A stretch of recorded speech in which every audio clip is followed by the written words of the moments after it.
Google user experience बेहतर करने के लिए हर मुमकिन कोशिश करता रहता है और वो करता चला जा रहा है। एक कोशिश उसकी ये भी थी कि आपको डिसीजन मेकिंग में यानी कि आपको एक आंसर इंजन बनने के लिए उसने अपने सर्च इंजन के रिजल्ट्स में कुछ एक्स्ट्रा इन्फॉर्मेशन दिखाना शुरू कर दी।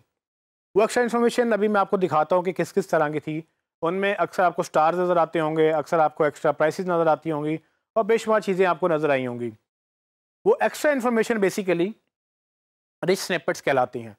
रिच स्निपेट्स का मतलब क्या होता है कि रिच स्निपेट्स बेसिकली चूंकि आपका सर्च का स्निपेट होता है उसमें रिच डेटा ऐड हो जाता है। रिच डेटा से मुराद कि आपको ना सिर्फ टाइटल, यूआरएल और डिस्क्रिप्शन नज़र आती है बल्कि उसके अलावा भी चीज़ें नज़र आती हैं। जैसे कि आप देख सकते हैं कि मैंने एक मोबाइल सर्च किया और मुझे कुछ इस तरह का रिजल्ट नज़र आया। अगर आप थोड़ा सा गौर से देखें तो ये रिज़ल्ट आम रिजल्ट्स की तरह नहीं है। इसमें आपको कुछ एक्स्ट्रा चीज़ें नज़र आएंगी जो कि आपको समझ आएगा कि ये 3 डिफरेंट रिजल्ट जो हमें नज़र आ रहे हैं उसमें किसी रिजल्ट में ज़्यादा और किसी रिजल्ट में कम है। फॉर एग्जांपल 1, 2 और 3 में से 1 और 3 में कुछ एक्स्ट्रा इन्फॉर्मेशन है जबकि 2 में नहीं है। आप अंदाज़ा लगाएं कि इसमें क्या नहीं है। सो फॉर एग्जांपल अब आप देखेंगे कि 1, 2 और 3 में बेसिकली डिफरेंस क्या है। 2 वैसे का वैसे ही है जबकि 1 और 3 में आपको एक्स्ट्रा चीज़ें नज़र आ रही हैं। ये वो इन्फॉर्मेशन है जो गूगल ने आपको अपनी वेबसाइट के ऊपर ही, सर्च इंजन के ऊपर ही दिखा दी ताकि आप क्लिक करने से पहले डिसाइड कर लें कि क्या इस पेज पे वो आपको रिजल्ट मिलेगा कि नहीं मिलेगा। अब ये डेटा कहाँ से आया? ये डेटा बेसिकली आपकी वेबसाइट से ही आता है। ये इसको रिच स्निपेट्स बोलते हैं, कुछ लोग इसको माइक्रो डेटा बोलते हैं, इसके डिफरेंट नाम हैं। फॉर एग्जांपल रिच स्निपेट्स तो मैंने आपको बताया, जैसे स्ट्रक्चर्ड डेटा भी बोलते हैं इसको स्कीमा टैग्स भी बोलते हैं, माइक्रो डेटा भी बोलते हैं और कभी कभी इसको रिच डेटा भी बोल देते हैं। डिफरेंट नाम है इसी एक एक्स्ट्रा एक्टिविटी के, लेकिन अल्टीमेटली मतलब यही है कि इससे आपको गूगल के अंदर या गूगल पे जब आप रैंक करते हैं आपकी ना सिर्फ टाइटल, यूआरएल और डिस्क्रिप्शन जाती है बल्कि उसके अलावा एक्स्ट्रा इन्फॉर्मेशन भी जाती है। अब वो एक्स्ट्रा इन्फॉर्मेशन क्या होगी? वो extra information basically different types की होती हैं और इन डिफरेंट टाइप्स को डिफाइन करने के लिए सर्च इंजन ने यानी गूगल, बिंग और दूसरे सर्च इंजन ने मिलकर एक मुश्तरका एक कमेटी या समझ लें यहाँ पे एक अथॉरिटी बना दी है जिसको उन्होंने कहा कि हम मिल बैठकर ये डिसाइड करेंगे कि एक पर्टिकुलर कैटेगरी के बारे में हमें क्या क्या इन्फॉर्मेशन चाहिए। फॉर एग्जांपल अगर एक मोबाइल की बात हो रही है तो मोबाइल का एक नाम होता है, मोबाइल का एक मॉडल होता है, उसका कलर होता है, उसकी कंपनी होती है, उसकी प्राइस होती है, उसकी फीचर्स होते हैं। ये सब चीज़ें वो एक्स्ट्रा इन्फॉर्मेशन है जो गूगल देखना चाहेगा।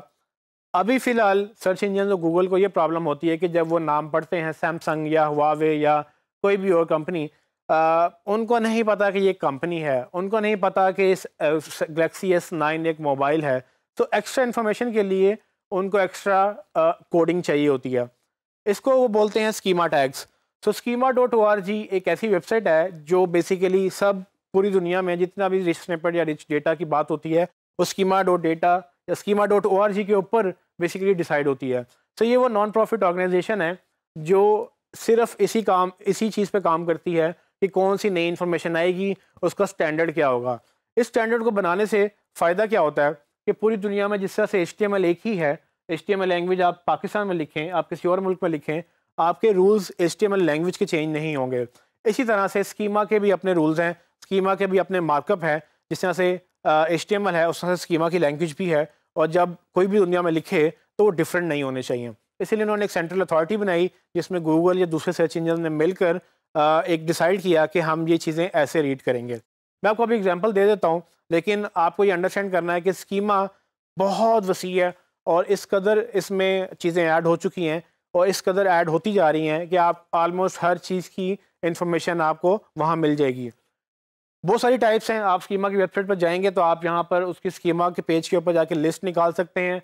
आप देख सकते हैं किस किस तरह का स्कीमा वो एक्सेप्ट कर रहे हैं और किस किस तरह का स्कीमा आपको अपनी वेबसाइट पर डालना चाहिए। फॉर एग्जाम्पल एक इवेंट हो रहा है, इवेंट की आमतौर पे जब आप इंफॉर्मेशन वेबसाइट के ऊपर डालते हैं तो आप उसका टाइटल लिखेंगे, जगह लिखेंगे, टाइम लिखेंगे, अगर उसकी टिकट है तो वो बता देंगे कहाँ से बुक करना है, उसकी प्राइस क्या होगी।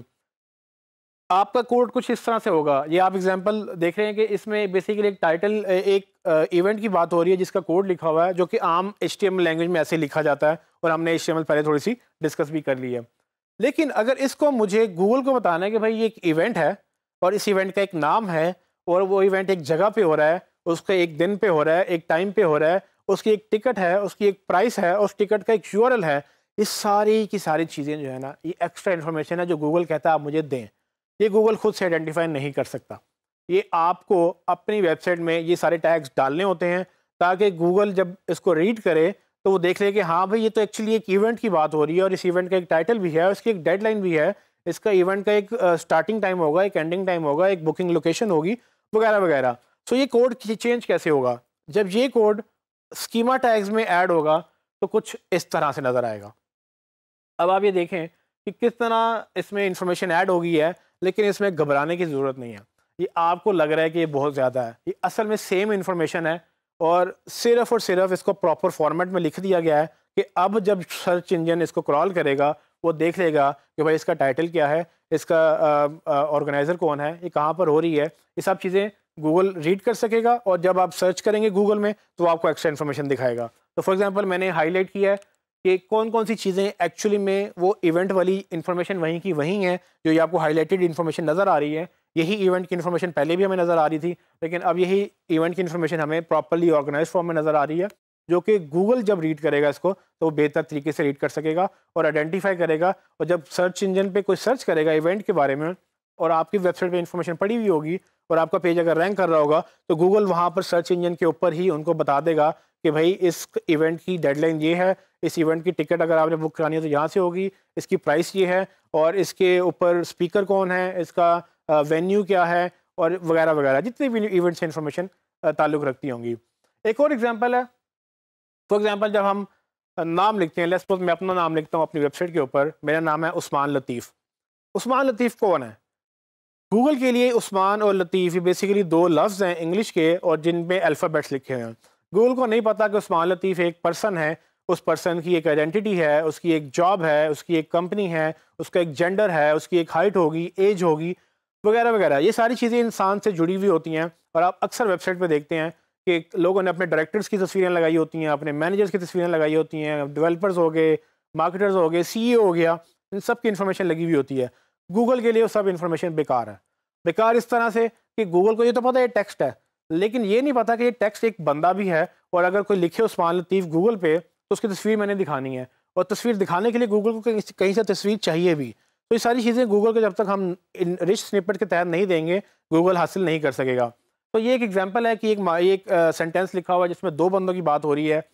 अब आप इसको अगर मैं कोड में डालूंगा तो आपको कुछ कोड इस तरह से नज़र आएगा जिसमें सारे के सारे रेड जो टेक्स्ट है बेसिकली ये वो स्कीमा टैग्स हैं, जबकि वो इन्फॉर्मेशन जो आपको नज़र आ रही है ब्लू के बाद ब्रैकेट्स के अंदर बेसिकली वो इन्फॉर्मेशन वही है जो हमें पहले नज़र आ रही थी। इस इन्फॉर्मेशन को हमने प्रॉपरली गूगल को बता दिया कि ये पर्सन है, ये पर्सन का नाम है, नाम के बाद उसकी एक डिसएम्बिगुएशन डिस्क्रिप्शन है और इस तरह से दो पर्सन है बेसिकली। सो गूगल जब इस पेज को पढ़ेगा वो पहले पर्सन को भी देखेगा, दूसरे पर्सन को भी देखेगा, उसकी वो डिस्क्रिप्शन पढ़ेगा, उसमें मज़ीद चीज़ें पढ़ेगा और आइडेंटिफाई करेगा। जब भी कोई नेक्स्ट टाइम इस टेक्स्ट को दोबारा सर्च करेगा, इस बंदे को दोबारा सर्च करेगा, अल्टीमेटली गूगल इस काबिल होगा कि उनको तस्वीर भी दिखाए और प्रॉपर बंदे के बारे में बताए। आगे चल के मैं आपको कुछ टिप्स और दूंगा स्कीमा से रिलेटेड, जिसमें मैं आपको स्पेसिफिकली बताऊंगा कि बहुत सारी कॉमन स्कीमा टाइप्स क्या हैं और वो कैसे कैसे इंप्लीमेंट हो रही हैं। लेकिन ये याद रखिएगा जितनी भी चीज़ें मैं बता रहा हूँ, आज से 1 साल बाद गूगल क्या नया लॉन्च करता है, 2 साल बाद क्या नया लॉन्च करता है, ये चीज़ें बढ़ती चली जा रही हैं। आपकी जॉब ये है कि आपने इन सबको अंडरस्टैंड करना है, इनके ऊपर नज़र रखनी है। जैसे ही आपको नई चीज़ मिले आप अपने डेवलपर से सब चीज़ें इम्प्लीमेंट करवाएं।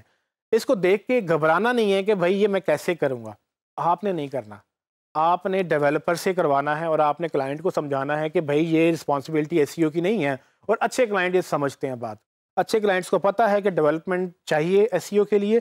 सो अगर आपके क्लाइंट को ये नहीं पता, मेक श्योर ये करें कि आप उनको बताएं और आप उनको रेफरेंसेस दें, रिसर्च करें, थोड़ा सा और पढ़ें और फिर उनको बताएं कि भाई ये देखें, ये हमें इम्प्लीमेंट करना है। मैं मार्केटर हूँ, मैं डेवलपर नहीं हूँ, तो मैं आपकी ये कोडिंग नहीं लिख सकता। सो इन शॉर्ट इसको सबको इम्प्लीमेंट करेंगे तो आपकी इन्फॉर्मेशन बेहतर होगी और आप अच्छा गूगल पे रैंक कर सकेंगे।